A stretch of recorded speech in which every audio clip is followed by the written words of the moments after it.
Hey peeps, what's up? Munchie here, back with another video. And the other day I was on the road and I saw this tire pressure monitoring system error or failure on my Ford Mustang. So I got a bit worried.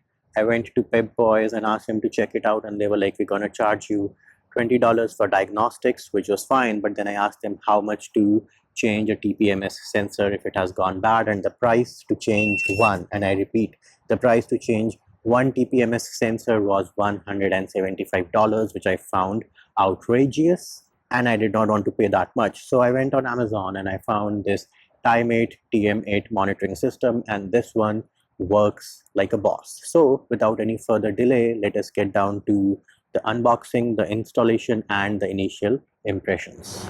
So here it is. This is the box of the Tymate TPMS. The model which I have is Tymate TM8, and let us see what we get inside the box. So inside the box you do get your manual, then you have the monitor system, and on the back is the solar panel. This thing can move along like this. You can move it like up and down like so to adjust the viewing angle. Now the instructions do mention to charge this thing fully using a USB-C port before you use it for the first time, and then once you mount it on the car, they do have some 3M tape on the back, and that should help. So mount it on your windshield where it is not obstructing the view. They also tell you to keep it away from other electronic instruments like say a dash cam or say a rear camera. Then you have the four things which will go on the valve stems, so they are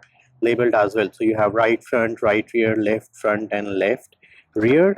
Then you have your wrench, your tightening nuts in case you want to make it anti-theft with some extra washers in here, and then you also get a USB Type-C cable.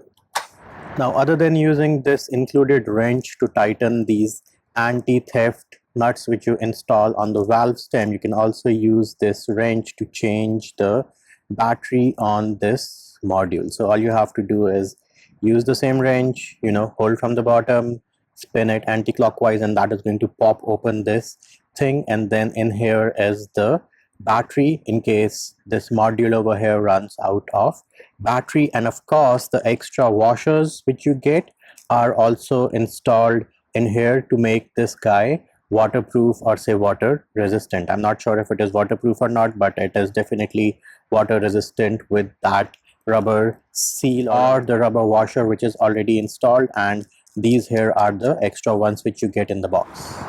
Next thing you need to make sure is that your tire pressure is good enough. It is not low. So if you run 32, make sure your tire is at 32 psi. And before you install these modules on your valve stems, they do tell you to turn on the main monitor system which is going to be installed on the inside of your car. And to turn this on, you have to press and hold the two arrow buttons on either side at the same time for 3 seconds, and that is going to turn on this module, and then you can go ahead and install these on your valve stems. So let us give that a try. We're going to go and press and hold the two arrow buttons at the same time. Hold them for 3 seconds and that should turn on this thing. There it is. Damn, that's a pretty loud beep, but this thing is now turned on and it is in PSI mode by default. I did go ahead and charge this fully before using it for the first time.